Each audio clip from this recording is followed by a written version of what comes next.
whatever it is that they're celebrating Tinubu for today, Buhari laid that foundation, especially with subsidy, that gradual removal of subsidy. So but Buhari kind of walked so that Tinubu can run, and so well said.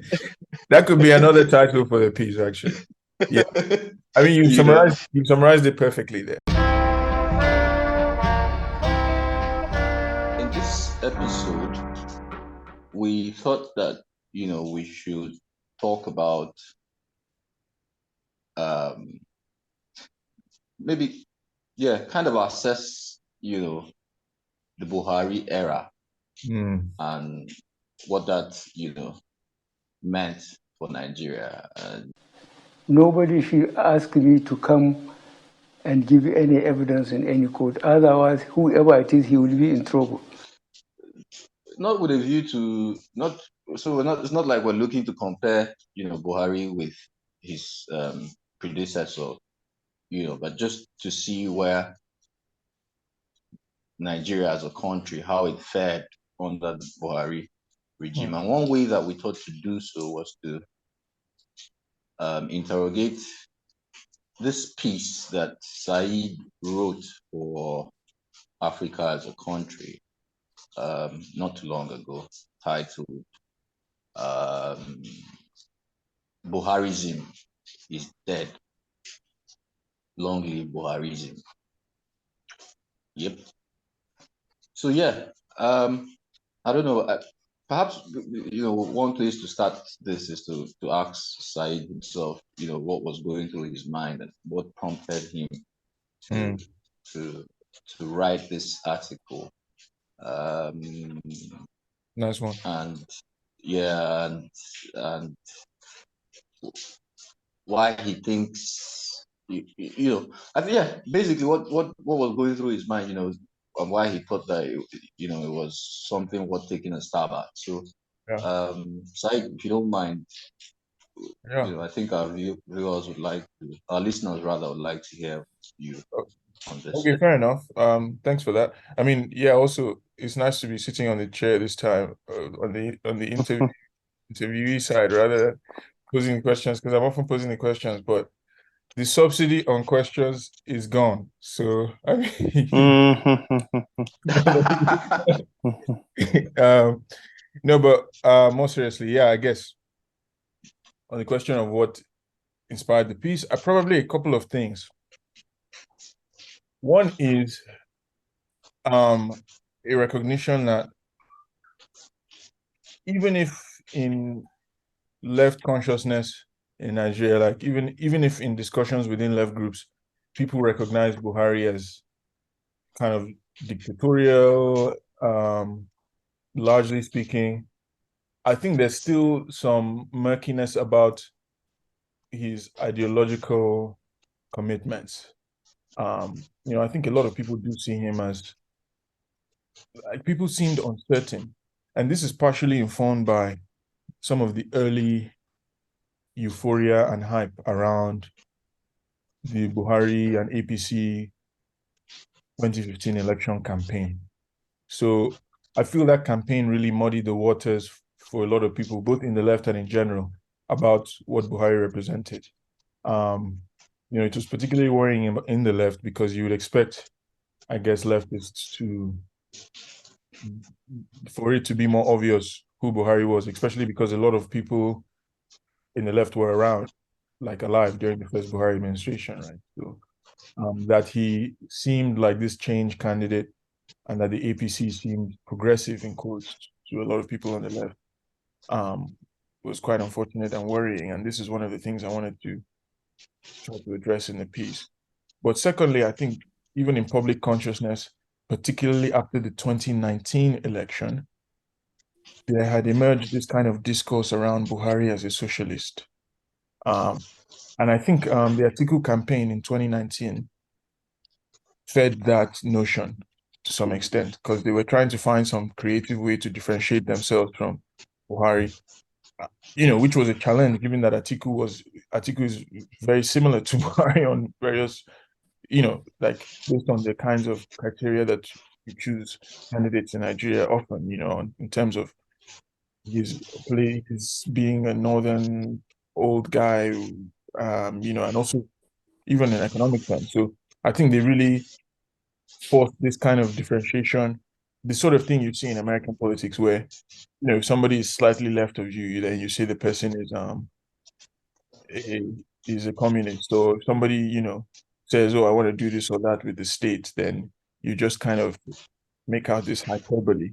So there was that kind of narrative existing in some mainstream circles that, oh, this is a socialist government. And coming towards the end of the Buhari administration, it was also obvious that the thing was failing or had failed economically, right? So it struck me that, look, it's good for the owners of this thing, the ideological owners of this project, to take full ownership. Let it not land on somebody else's table. Basically, left shouldn't have to bear the burden of a failed, what, as I'll say later on, is effectively neoliberal with weird characteristics economic policy, um, given that it's not their guy. So these are some of the things that were running through my head, as I was writing the piece, and it just seemed like there were a lot of aspects of this stuff that still needed to be clarified. I don't know how well I did at doing that, but that was the idea anyway. You did brilliant. Yeah. Oh, yeah. For Yeah. our listeners, I'm blushing. our listeners are kind of wet behind the ears. Like, yes, sir. Yeah, so let me just ask that question a bit differently with you. So, because I want to get the second take.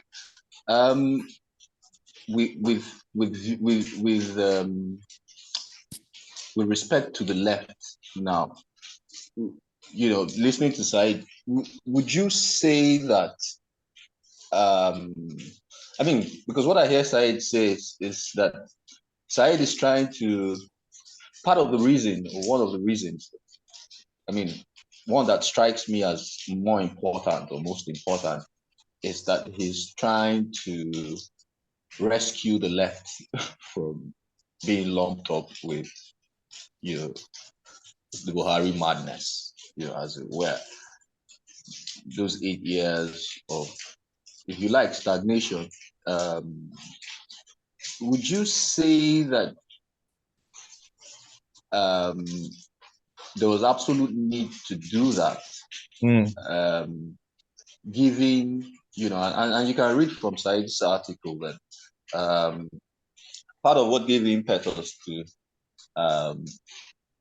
the second coming of Buhari, if we leave it at that, or if we're wrong with that, is the 2012 fuel subsidy protests, which, as I understand, you were involved in, in some ways as a member of the left, and I expect that, I know, or rather that I know that, the left was deeply rooted in, would you say that, that there was really serious, need for some members of the left to kind of rescue, themselves, or the left, as it were, from being lumped up with Buhari and his style of administration? Yeah, I think. Or is that for me or Sahib? Yeah, for you. Okay, yeah, I think it's very important for the left to always clarify itself, and for a mischaracterization not to, gain hold, because then if that's what gains a hold, we're going to be in a problem, because then how are we going to be different from the massive failure that the people have been subjected to, or like the loss of political drive? Because if that is what the left is about, if Buhari is what the left is about, then what else are we coming to show? Yeah. It means that's it. It means it shouldn't be tried out. It means people should not explore anything that has to do with the leftist approach to solving our political economic problems. So I feel that it is a bounden duty to clarify our stance and make it known that there's a distinction. There's a chasm. There's a distinction. There are worlds and galaxies of difference between what Buhari has shown and what we call the leftist approach into solving political, or economic problems, or even cultural, problems, because we've seen that the meltdown of this Buhari regime and the ascent of this new regime that's here has given rise to a lot of cultural problems, has given a lot to, rise to a lot of problems, on the superstructure of society that, will take us some decades to resolve, fundamentally. So yeah, it's a duty to take charge, and re-characterize and let people know, what we really stand for and what the left is about, and take a hold of the narrative, essentially. Maybe that's the word that I was going for, So that article, I think, drives at that and gives us, a framework or like something to stand on, or some sort of X-ray to look at the Buhari regime and point out, where there's that departure from what we call being leftist and what Buhari just came to do, in Nigeria for the past couple of years, 8 years that he was there. Yeah, so that'll be for me. Yeah, let me quickly add something to clarify also what I was getting at in more concrete economic terms. I think oftentimes in the discourse in mainstream Nigeria, which also is somewhat reflected in the discourse on the left, there's a sort of conflation of any kind of state action, any kind of statism with leftism, So Nigerians, I think, because of a certain flaw in how like politics is taught, just assume that whenever you see state action, you should associate that with socialism. And whenever you see, like free market, quote unquote, action, that's what capitalism means. So from that standpoint, Nigeria is a mixed economy, quote unquote. And from that standpoint, whenever somebody advocates for more state action or more state presence, then that's necessarily a left-leaning approach. So it's something I tacitly also wanted to clarify. I mean, it's kind of politics 101, and it might seem like very basic knowledge to a lot of our listeners, but I think to a lot of people who discuss these issues, it isn't, So a lot of people don't understand. Right. So, just saying that, look, Buhari emerged in a period in time where a lot of the right wing around the world started becoming more statist, was one way to suggest that don't assume that capitalists will always oppose the use of the state in the economy, like I think that's a mistake. And I think the Buhari version of capitalism, which he pursued, allows us become more nuanced about how we talk about the economy and the state. So this is something I was trying to do in the piece as well. So that just goes back to the point that, we need to recharacterize and let people know essentially what it is, So yeah, that's just the point I was going to make. So make I can continue.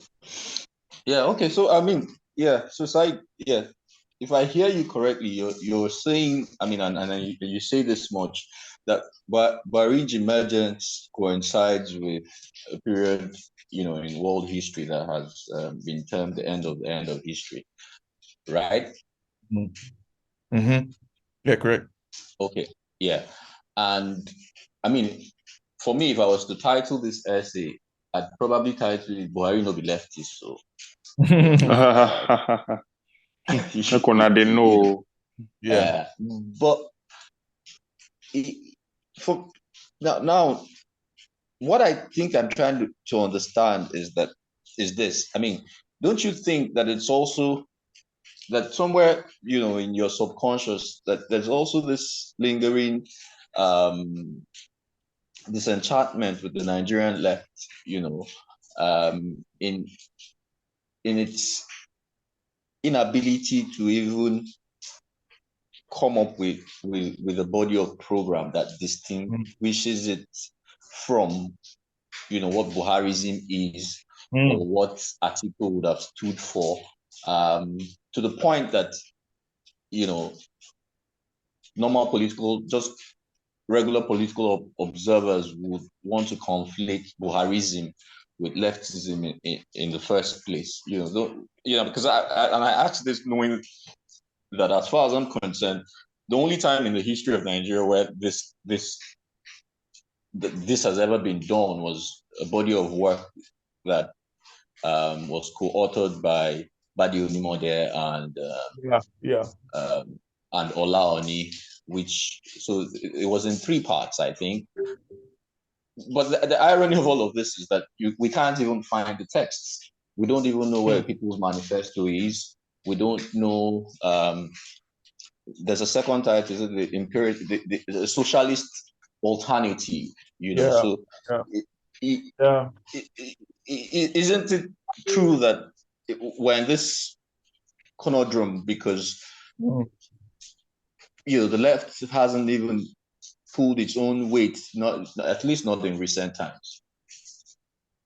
Yeah, no, I mean that's hard to escape in one sense, right? So I mean, you're saying, why is it that Buhari seems to have been so easily conflated with a left position? And you're saying, okay, maybe it's because people don't know what the left position would look like. And I think you're right. I mean, yeah, but that seems to me partially to be a failure of the education system as much as it is a failure of the left to articulate a position, because there have been left positions in Nigeria. Some of the ones you're talking about included, but those ones are harder to find. But also, there were left governments at the local level, at the state level, that put in place policies. So it's true that those things are not part of public discussion much, and most people don't really know about those policies or think about them. And yeah, it's true that the left probably hasn't done a good enough job itself of keeping those policies in the public imagination and public discourse, or indeed of carving contemporary ones, shaping contemporary ones, because of course a lot of those policies are also dated now, given that they were established in 70s and 80s and thereabouts. But the education system has also failed our country because, even the ones that exist, people don't know about. So, if you see, for instance, places where supposedly informed young Nigerians would get their information, like stairs, right, or whatever, if you see how they talk about economics, it's, it assumes that there's no conversation around left and right in Nigeria. So they will be like, oh, the left in the US is the people who pursue the state, and the left in the right in the US is the people who go by the market or whatever. And so we can just assume that the same thing is going to be true here. But it's like, actually, we have cultures of debate and disagreement around the economic direction of society that has fallen on left-right grounds for a long time. And it's not, and the left and right are more complicated in Nigeria. There is a right-wing statism in Nigeria, and there's also a left-wing, a sort of, market socialism in Nigeria. There's a socialist tendency in Nigeria that has pushed for more kinds of cooperative types of movements or various kinds of small business. People like Curtis Joseph, who you wrote about, was very active in the market as well as a socialist thinker. So, I feel that yes, it's true. You're right. The left hasn't done enough to broadcast its previous policies and to reframe policies for the current day. But also the education system hasn't done enough to bring to Nigerians awareness the ones that did exist, such that we're still stuck using the American Republican Party's idea of what is left and right.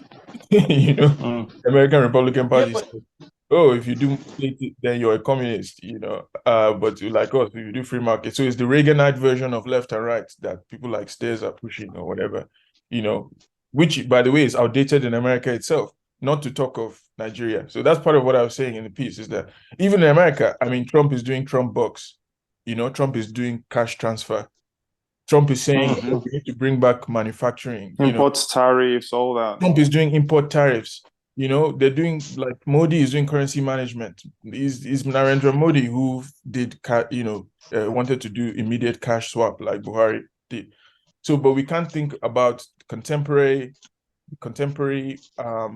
left-right spectrum globally because we're still stuck using Reagan's version of who is left and right in Nigerian public discourse. So I think that some of that is the left's fault, but some of it is just like the failure of the education, and in some ways the failure of our guys to educate ourselves. Yeah, I hear you. I hear you, but I won't let you off because I mean I'd still like to pile on, and I mean either of you can take this. So on one hand, you accept that the left, has some part of the blame, but Yeah. on then the other hand, you think it's more like a failure of education. But I'd insist though that there are people who would say that what you call a failure of education is also can be lumped with the failure of the left. Um, I don't know how many of our listeners would know that the left perhaps is the oldest political tendency in Nigeria. Um, that, for instance, um, in all the time since it's existed, the left hasn't managed to keep a popular newsprint or keep Yeah. own any popular news media organization going consistently for 2 decades. That it hasn't managed to build institutions of learning, you know, Right. and that for people like us who are invested in unearthing, what the history of the Nigerian left, time stops for us at in the 90s, and even by that time, Yeah. the left has undergone what you call the NGOization of the Nigerian left. Mhm. So it's pretty difficult for me to to blame those who don't know, these histories. And so let me say this: if you listen to young Nigerians talk about the left or uh, left and right politics in Nigeria, you would see that they kind of chastise, their compatriots in the diaspora and accuse them of wanting to import, Mhm. you know, Mhm. ideas from outside. Like this idea has never existed in Nigeria ever, and then history for these guys begin with Nnamdi Azikiwe and Awolowo and Tafawa Balewa, such that, and this is, something I tried to point out in one of my articles, or in my article on Curtis Joseph, where, people like Google Koye don't even resonate with a certain generation, or even maybe even some with even older generations, or Rabji Abdallah, all of these guys don't even exist in in historical narratives about, how independence was won in this country. So I'm still Yeah. slow to agree that, we can exonerate the left, and yeah. So I don't know if Mhm. there's anything you guys have to add to this, or except you guys are saying, well, it's not the left fault. Mhm. I guess I can jump in quickly before AG comes in, Yes, but no. my feeling is that, okay, like I said, I mean, I think the left does have some parts to play in that, in the level of public consciousness that we're dealing with here. Um, but I also don't want to engage too much in like some aspect of blaming the victim. I feel like I run that risk if I pin it all on the left, because part of why these guys weren't engaging in, the most ideal forms of political education or maintaining this journals or newspapers that you're speaking of is because some of those guys were in jail or running for their lives, or you know fighting economic penury, or fighting faculty battles in the campuses, or fighting being purged from the union. So I mean, I think we shouldn't tell the story without setting that repressive context. And of course, that's not just a Nigerian problem. That's been true of the kind of radical left in a lot of the I world, agree. in the neoliberal period and even earlier, particularly in the developing world, where you had authoritarian states oversee that transition to neoliberal capitalism. So given that, I think that, yeah, there's better ways that that period could have been navigated, but those people were also some of the people who were least equipped, just in economic terms and in terms of having the political space to do so. So I think that's also part of the picture. I should say that there's another kind of motivation that I didn't talk about in my intro that is worth noting for the piece, is that one of the other ideas that I felt made it important to make this contribution is that for a lot of people, I mean, there really is no left-right ideology. That ideology as such is not even relevant in trying to talk about Buhari or any Nigerian leader or even African leader, because there's still that assumption that, like, policy making, particularly economic policy making in Africa and places like Nigeria, is just totally incoherent, right? And you see this in academic circles to some extent still.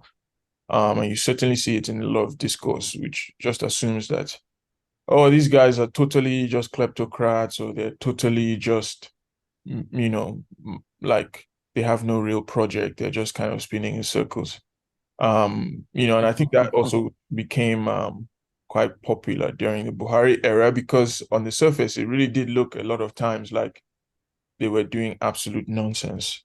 But what I was trying to point out is that the nonsense they were pursuing, well, I agree that morally that is nonsense, but it had a certain kind of pattern to it. Yeah, there's a method to it. There was a method to it, and it's a method which makes it not nonsense. Well, that's the thing, is that it's something worse than nonsense. It's poison, right? It's not noise. It's actually a specific kind of weapon targeting you. So I also felt like I was partially responding to those people when I was writing the piece. And I think it's something that the left has often fallen into as well, of just kind of dismissing these people as not having a vision, where it's not that they have a vision, but they have you in their vision, Yeah. Yeah. Nice. What? Nice. Yeah. There's this nice quote by Michael Parenti that says, just because you don't know what they are doing doesn't mean they don't know what they are doing. Because if you look at how these people have embourgeoised themselves in the framework of primitive accumulation, then it goes to say that a ruling class that wants to start stealing, that wants to make itself commanders or commanders of capital, would have to start by being kleptocratic, using the state, which is the most powerful tool that they have, to commandeer resources, hijack this, hijack that, make sure that this doesn't work, put it in their own pockets, which is all we've been seeing for the past, couple of decades since our own independence. And then, the so-called state infrastructure don't work, in quote, and then they buy it for cheap. Asset strip it and make sure that it's theirs. They buy it using special purpose vehicles. These are all, frameworks for their own embourgeoisement, stealing what's in the public domain and putting it in private domain. They're just making themselves buffed up with capital, and then they can now start taking that, But look, let me disagree slightly. I think that's part of what I'm even critiquing OAG in a sense, right? Right. Because I'm saying that it's not simply a uniform sort of primitive accumulation that is occurring. I think that there are different approaches to accumulation, and not all of them are as primitive, quote unquote, in terms of, accumulation based on exploitation purely. I think that the Nigerian capitalist has evolved and has various shades now. And yeah, because sorry for jumping in, because with time, like I always say, they will mature. Yes. So what you have in cement armada is not what you have with oil subsidy. Let me wade in here, if you guys will permit me, right? Because when I don't run ahead of what's I want ask. Okay. Yeah. So I mean, you guys have moved away, so I might as well just pose my own question. In moving away from, side zone impulse, to write this and, to get right into the meat of what Said tries to do with this essay. I think that, in my own reading, I'd categorized this essay into two. The first part talks about what Buhari is not, which is that he isn't socialist. All right. And that the second part then talks about what he is, or tries to make sense of what he is. He is, right?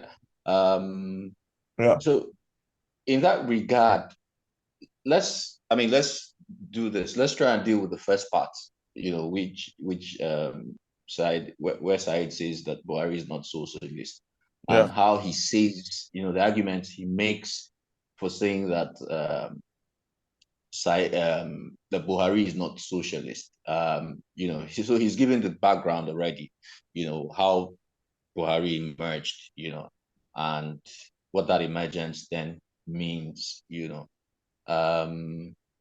So, right, of course, Said makes the point that, the APC, the vehicle upon which Buhari comes into power, is one that has two factions, a senior brother and a younger brother. And that of those two factions, Buhari belonged to, the older brother, which was the CPC, then turned ANPP faction, and that the other faction was the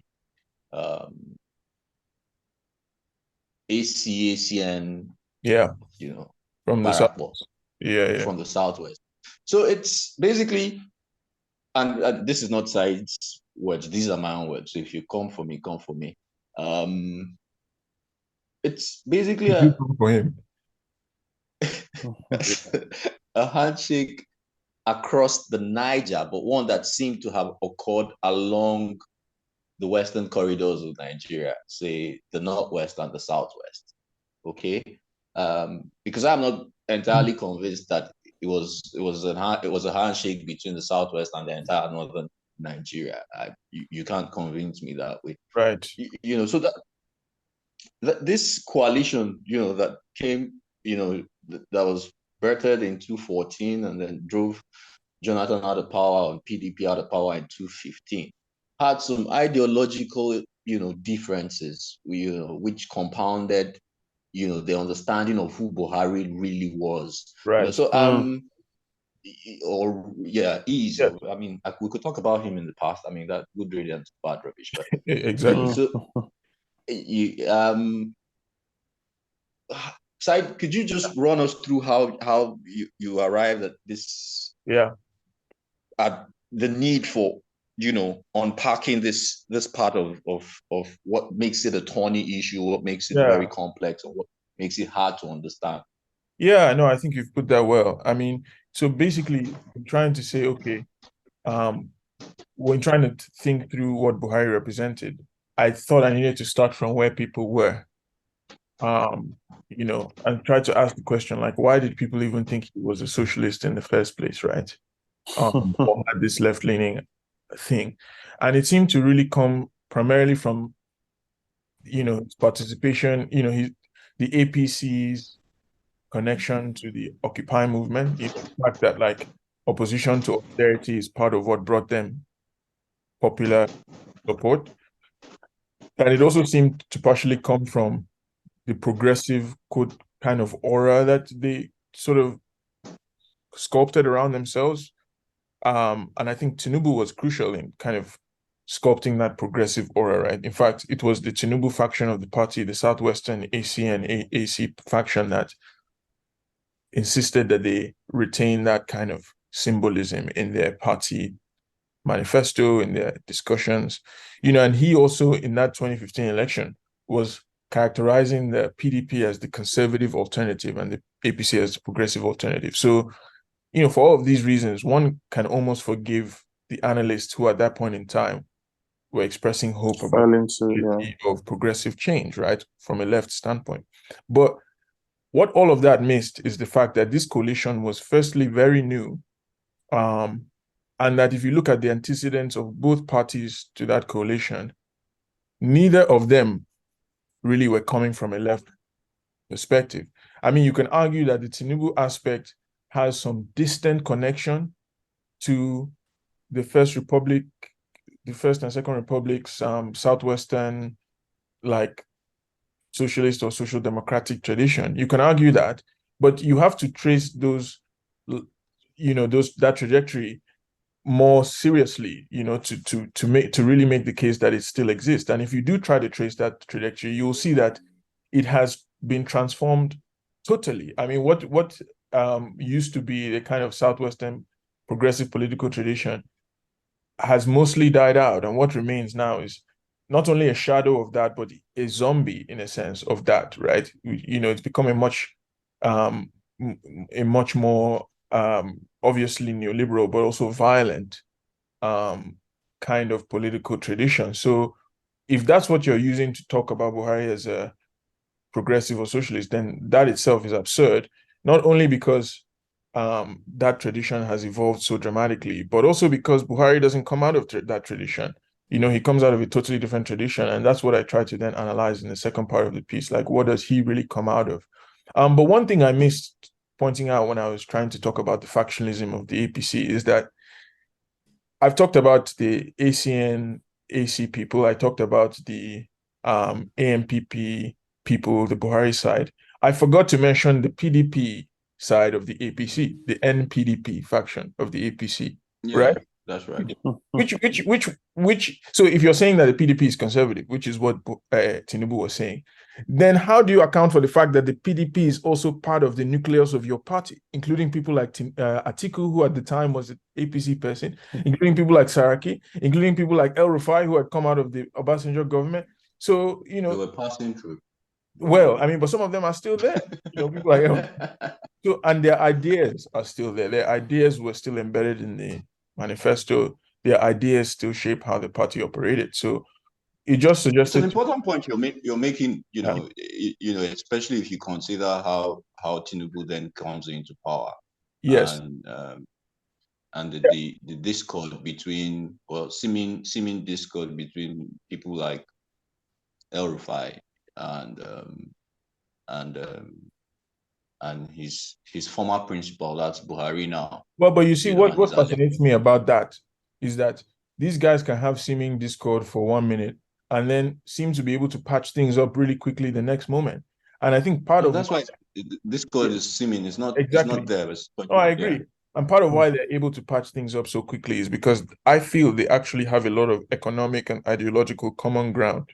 Yeah, no fundamental difference at all. Right. They have a lot of common ground. Then they act theme for Abby, so yes, they do this kind of pretend thing, or sure, they have momentary beefs, probably, but it seems their interests are ultimately resolvable because fundamentally, as always you said, there's no real philosophical opposition. In fact, they seem to support the same style with some modifications, you know. So I mean, I'm sure we can talk about those modifications in a bit as to how Buhari actually pursued his thing, particularly. But then the final thing I'll say, in terms of clarifying where he was coming from, is to say that the tradition of politics Buhari was coming from in northern Nigeria is a tradition of politics that identified itself as radical conservative. Oh, we'll get there. So, But anyways, it seems to me like if there was any reason to, dismiss this kind of seeming progressive aura, the fact that the guy himself and the people he believed in and people who informed his worldview were themselves dismissive of that kind of politics suggests that maybe we shouldn't associate him with it. Well, we're going to go there, but now that you let the cat out of the bag, let me ask OAG this. Yeah, in light of Side's breakdown of what he sought to do in the first part, and the mention of characters like El Rufai, what this might sound like a bit of a diversion, but hopefully it's not. What do you make of El Rufai's recent outburst, with respect to this viral speech that was given in Hausa, where was religious extremism. yeah, because I mean, there are parts of the commentators who figure that he's trying now to buy or win over the conservative that part of the population that guaranteed Buhari's 12 million vote back. That conservative side. I mean, the conservativeness that side is now speaking to. And how do you see that power play in the light of the fact that the junior partners are now in power, and that of course in the next few years or 8 years when power goes back to the north, that he'll be in prime position to. Is that your reading of it? Hope I'm not putting words into your mouth. No. See, the thing is, I feel that these people have learned well from their predecessors, and what the function of the youth is to do is to crystallize values, whether good or bad, that the older generation has betrothed to them or given or handed over to them. These guys have learned. They know that he said he would do anything to win. We know where the votes are, and we'll do anything to get the votes. We know the people that are our people. So that goes back to looking for your base. And how do you look for your base? Is to whip them up with sentiments that are primitive, like things like that, like whipping them up with religion, whipping them up with tribe and all these kind of things. And once again, members of the ruling class will never fail to use that opportunity, to use those elements to guarantee votes and their access to power, be it votes or mobilize that for violence to get power. So they will always use it. It's always a constant feature. So when we see them, I'm not going to divorce and think that, he's a special guy that wouldn't do that or that because he has gone to school, that he wouldn't stoop low to go and be doing. No, he's just going to do what is logically right to grab on to power. If it means he will speak in Hausa and ensure that, he whips some people up to stay and vote for him while alienating the Christian side of Kaduna. And, I don't see any difference. It's all, tying into the big picture of what they intend to do, which ultimately is to keep power. Yeah. And to get allegiance from a certain group, to guarantee their votes or make them feel as if, you guys, since we've gotten this, let's make sure that, we band together and fight that imaginary enemy that is this, all to keep them in power, all to keep dividing the people. We've seen it in different ways playing out, in this country with the Lagos election, tribe, religion, everybody taking, sides, like the elites just whipping them up and dividing the people ultimately that are suffering the consequences of the elite mismanagement of the economy. So this is what he will do. That's how I've read it. That's what I've seen with it. It's not that these guys are just, some sort of they're doing it from like a malicious. It's just what the logic of their class dictates for them to do, so that the ultimate goal, which is retaining power, holding on to it by any means, they won't leave any stone unturned, to do that. So that in that context is what El Rufai was doing at that moment in that video. Yeah. All right. Can I also take a quick stab at that, because that's this issue of identity is something I didn't address. Let me because I wanted to pose that question, same question but a bit differently to you, and so that it helps us talk back into the main discourse. I know that you separate Buhari's faction from the Tinubu faction in this piece, and somehow you characterize the Buhari faction as radical conservatives, and that's where they're coming from. Yeah. And that you also make the argument that while the popular narrative is that there's something of the Tinubu faction trying to win consensus of the southwestern population, voting public from the Awolowo days, right? But there's been a gradual move to what you now describe. Well, that's not your theory, but Lagos model. So in your response, I'd want you to expatiate on that Lagos model bit. Okay. But more importantly, the question I'm posing right now to you is, bearing what El Rufai tries to do recently, and then you probably be in a better position to answer this. How much of the Lagos model do you think that most of the northern governors, right? Yeah. This, especially the outgoing ones, how much do you think that they bought into that model, with a view to shaping their own states where they presided over, in places like, say, Kanu, Ganduje, in places like Kaduna, with El Rufai, and how has that how much do you think that this buy into this Lagos model by these northern governors, quite apart from the radical conservatism of Buhari, how much do you think it has shaped this new coalition, around Tinubu, and how he was able to win power, in the last election, and what do you think, what are the pitfalls going forward, with a view of, where El Rufai probably is coming from? Because what it seems to me like that chap is trying to do right now is that, having bought into this Lagos model, he's using these radical conservatives as some sort of subliminal messaging to remind his now current principle, that, okay, I still have some end of the carrot.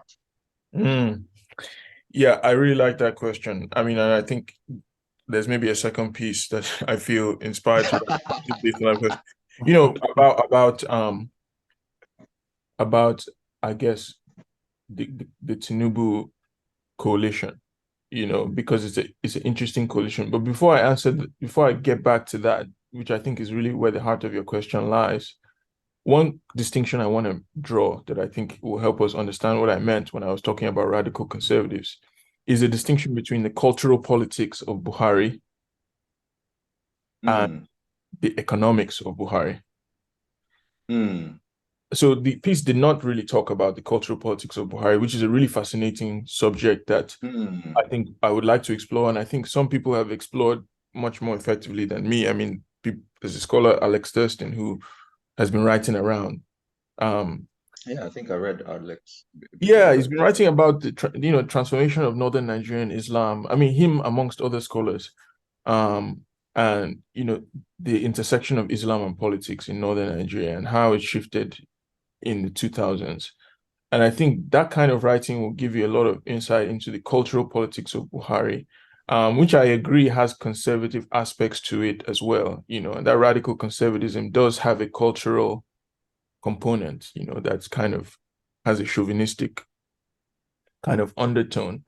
But when I was talking about their radical conservative inclinations there, I was focused more on their radically conservative economic inclinations, where what I really meant was a kind of respect for traditional authority, a respect for meritocracy rather than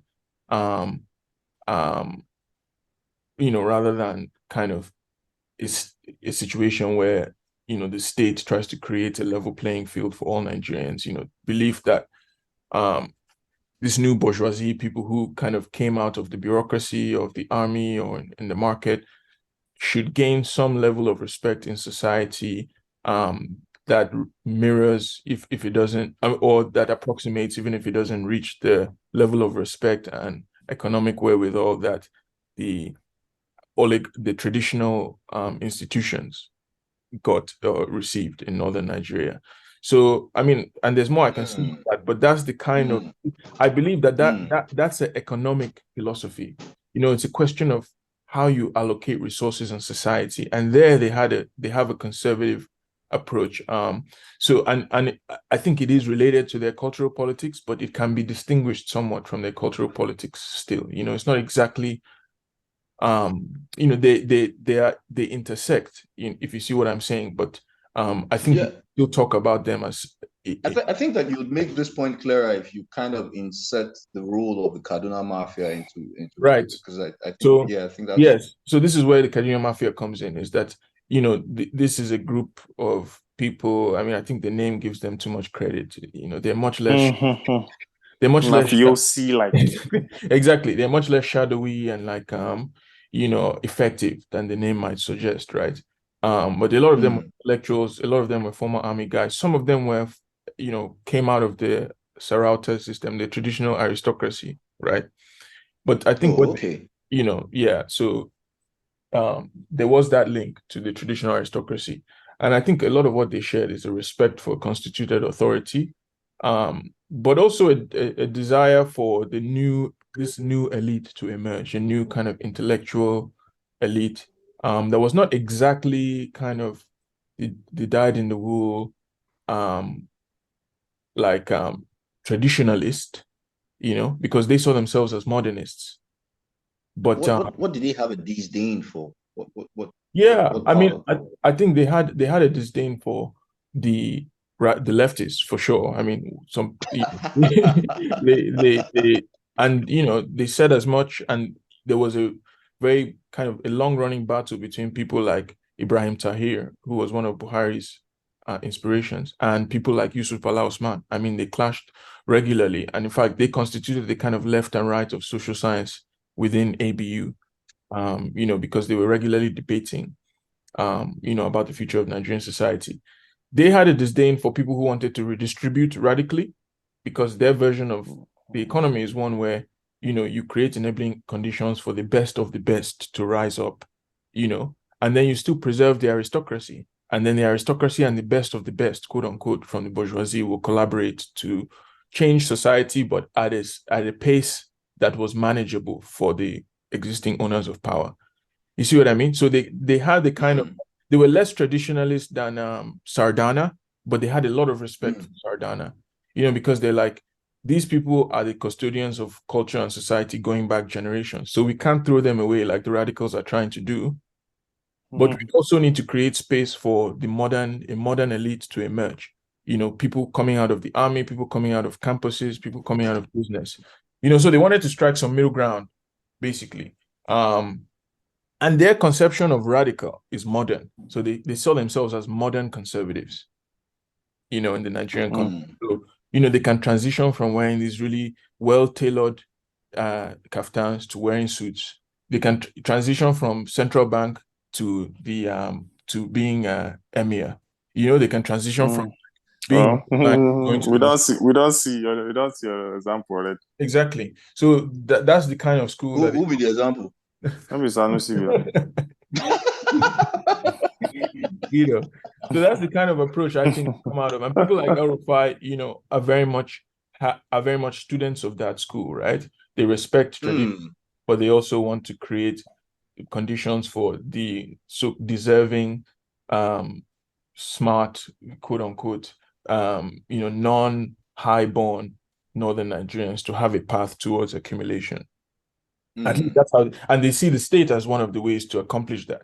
So I was suggesting in the piece, I did it in an apostrophe, a parenthesis, so I didn't have the time to really explore it, that this harkens back to a certain kind of right-wing welfareism of the pre-neoliberal period, the kind of like welfareism of the post-war right, which is like, oh, okay, let's create the conditions for the former soldiers and like children of the non-high-born also rise up the ranks without radically unsettling. Let's not shake the table too much, but create the conditions for a new class to emerge, So I think that's part of what these guys were doing.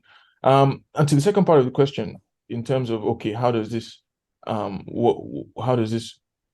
is it that different from the Tinubu approach? And, has Lagos model also influenced these guys? I think it has. I think that there has been some cross-pollination, or maybe cross-contamination is a better way.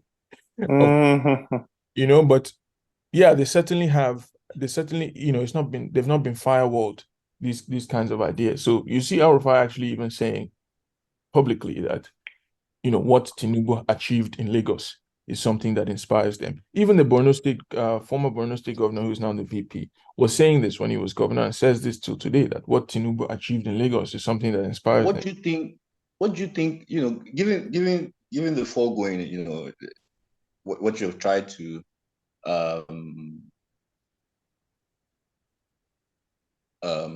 what's the word now?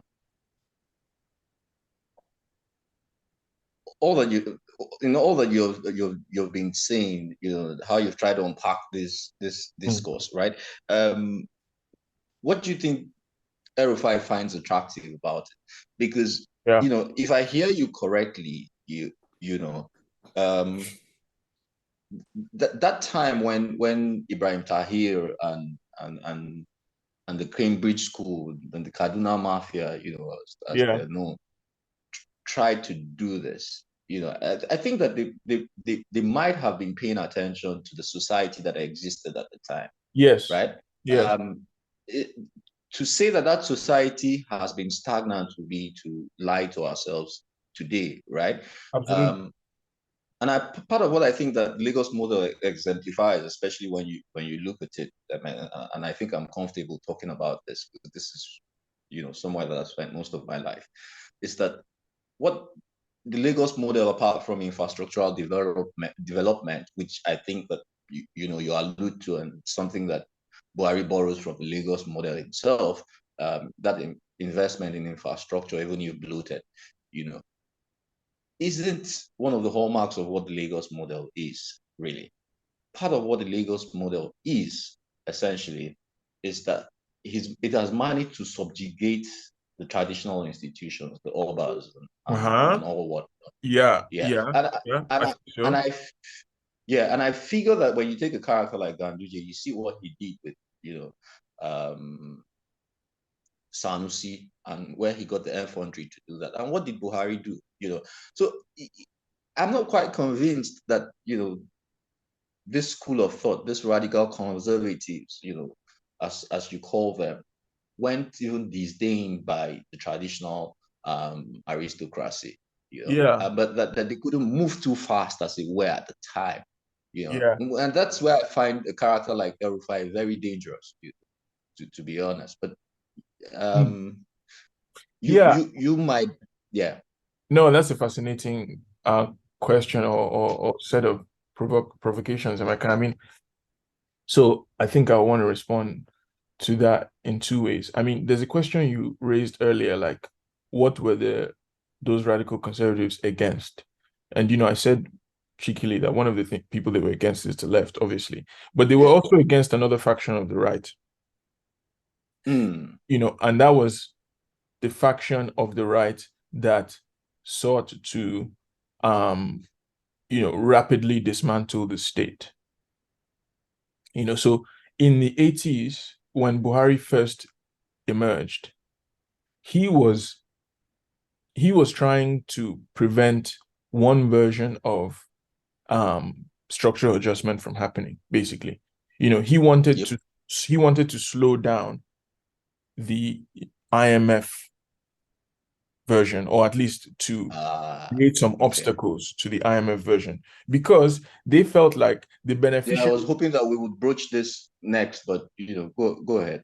I believe they felt like the beneficiaries of that form of privatization would have been people outside of their own circle. And they also felt that like that kind of privatization would have undercut the economy, which is right. I mean, they felt like a kind of rapid opening up of the economy to the sort of global market would have detrimental effects and would empower the comprador bourgeoisie, the folks who were closest to foreign capital already. So they were less close to foreign capital. They were closer to traditional capital here. They were closer to the emirate system and the state bureaucracy. So they felt like they would lose out in that battle. So they wanted to change the form of liberalization. So I think that partially you're right to say that the times have changed, right? Because I think they have become more embedded with the beneficiaries of liberalization, because of course they lost that 80s battle to that battle in the 80s to the Babangida type people, to the very comprador bourgeoisie they were opposing. So I think they have now come to terms with that loss. The down to Tatars. Yes, and they are now closer to that comprador bourgeoisie than they are to the traditional institutions have eroded over time. I mean, the truth is that those traditional institutions, because of constitutional changes, because of cultural changes, are no longer carrying the weight they used to carry back then. And the bourgeoisie has now gained much more. I mean, you cannot compare what the kind of weight those guys were pulling economically to where they stand now, vis-a-vis the bourgeoisie that's globalized. Our guys want they buy premiership clubs, you know what I mean, and all of this stuff. So you can't compare the traditional aristocrats of the 60s and 70s and 80s to the guys now, who can be sacked at a whim, like you've just said. So I think that accounts for why the Lagos model is more attractive to them now. Because in addition to the infrastructure thing, I think the Lagos model, to understand it, you have to also think about the ways in which the private and public intersect. The ways in which the quote-unquote comprador bourgeoisie and the government intersect. And it's like Lagos, they've managed to carve out, and this goes to the point I was making in response to OAG, they've managed to carve out a form of accumulation that actually looks clean, quote-unquote, legally, because it has that veneer. It has that veneer of they award contracts to firms that actually have some level of capacity to deliver, but those firms belong to them, or they, or they sit on, they're very close to those firms or whatever. And a special purpose exactly, so which isn't as primitive as you wanted it. It's not people just on the till like it used to be. It's not the traditional form of quote unquote pre-vandalism or patrimonialism of the African context. Sorry, and I think this is to me now because that form of patrimonialism, it tends to be in 1 second there. Yeah, well, just 1 second, OG. That form of patrimonialism tends to be associated with the traditional institutions, right? Because the king was also able to, the resources of the state were the resources of the chief, at least from the point of view of how some scholars think about.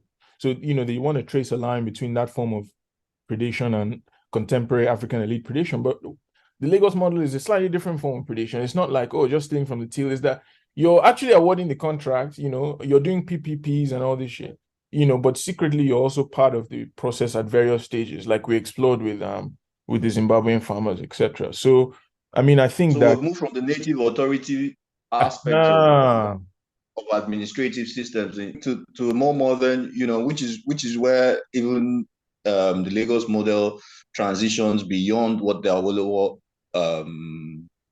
model is. It's for me. Don't worry.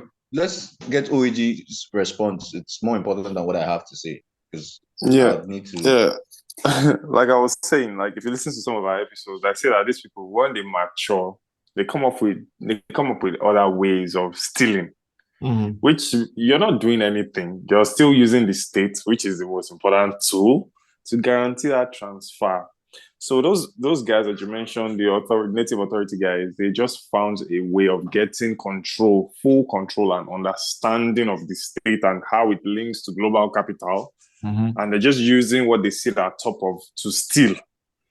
So if you look at the Cement Armada, it would be a bit much more modified than when Saraki came in with Societal General or some of his banks to mobilize capital to steal. But to me, I don't see it too different as primitive accumulation or embourgeoisement, because if you read Onimode's book that he talks about embourgeoisment, like he talks about mutual back scratching contracts, backhanded contracts, using which of Onimode's books? Sorry, it's Imperialism, the Dialectics of Mass Poverty or something. So if you read that aspect, it just talks about how these people use the states to steal, really, So to me, I don't see it too different from when the Obas or the kings sit down and then use the constituted authority to collect land or to use these things to steal. Like, it's just the same thing, really, It's not, they just mature in the nuance. The nuance of their stealing don't come thing. No, it's not because yes, the nuance changes, but they didn't have to change. It's because society changes as well that they have exactly is in constant motion. So that's the point. Yeah. You know. Yeah. Exactly. Yeah, I agree with that. I agree with that. yeah, that But I there's still want. be teeth. Yeah, I want. Yeah, no, nobody's. No, nobody. Yeah, nobody's saying that. I mean, and because of time, you know, we've been at this for some time, so let's kind of try and wind down. I think that for me, I found. I mean, I think that Said's piece, Buharism is dead and long, is something that should travel, you know, and travel very far and wide, Oh because man, it sets the because it sets the tone for what to expect in the next over the next 8 years. And Said starts out in the second part of this piece, you know, trying to think about it, you know, and then you know, and then we're beginning to get feelers of it right now. So you know, it's a pity that we can't dwell on this, and maybe we'll make up for it in our next episode. Where I don't know if I should spill. We should be having a guest, you know, whose forte it is to talk about subsidies, and then maybe we'll have this conversation, you know, and more extensively. But what people don't understand, or those who want to conflate Buharism with socialism, is that whatever it is that they're celebrating Tinubu for today, Buhari laid that foundation, especially with subsidy, that gradual removal of subsidy. So, but Buhari kind of walked so that Tinubu can run, and so well said. That could be another title for the piece, actually. Yeah, I mean, you summarized it perfectly there. Yeah, yeah. So, we now need to be careful where this that we need to flesh out what the disconnect, you know, between both ideologies and how much they've welded into each other, and what that welding might mean for us, you know, going forward. So, I mean, in that regard, I don't know if there's anything anyone has to add to this, you know, and no, I mean, so let me just quickly, maybe as a way of saying my final bits on this, respond to what you just said. I think you're absolutely right, and that's really where I wanted to leave the piece at the end, is at a place where we recognize that one thing Buhari did achieve was to lay the foundations for the Lagos model to go national, basically, right? Because I think that they did in trying to pursue a kind of slightly slower neoliberalization, they did build up a lot of bad wheels. You know what I mean? They disappointed pretty much everyone, because you disappoint the neoliberals who want it immediately. You disappoint the workers and the left who actually thought that you were progressive and were going to stop this thing from happening. You know, stop the subsidy from being removed, stop the privatization of NNPC, stop the currency from being devalued, you know, all the real pillars of the economy. But in fact, you know, and so the only people you make happy are the people who are around the levers of state power that are managing that process of liberalization. So the people who are around the currency management got really happy and really rich. You know, the people who happened to be part of that process of commercializing NNPC got really happy and really rich. The people who got those tariff waivers that they were managing so closely got happy and rich. But, you know, most other people like got really annoyed by the thing. So it then allows the real neoliberals in the party, when they take power, to spring forward, to, you know, to rush, to run, as you say, because these guys were crawling, you know, because it's like people are just satisfied by the fact that something seems to be happening quickly on the one hand. And then, you know, that's the people who are just generic policy watchers. And then the neoliberal faction that exists is happy to see that the things that were happening very slowly in terms of currency liberalization, in terms of subsidy, get to happen overnight now. You know, so I think, yeah, that's one of the most devastating, quote unquote, successes of that program that we underwent in the past few years, is that the thing that comes after it this time, as was the case last time as well, is a much more naked form of the thing that came before. Great. Yeah, I think that this is probably a good place to leave this, Yeah. for now.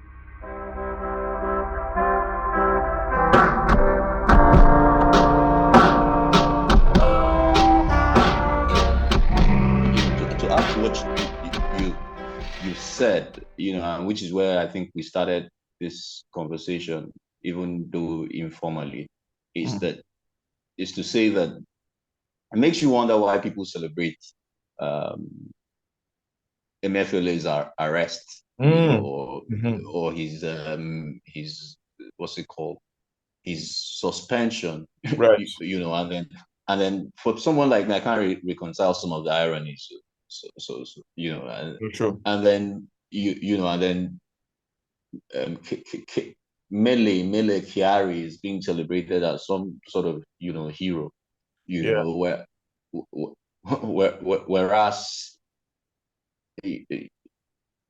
all that has happened was that he's being said. And to go into my brother, more than the likely that Emefiele is being served champagne on a private jet somewhere.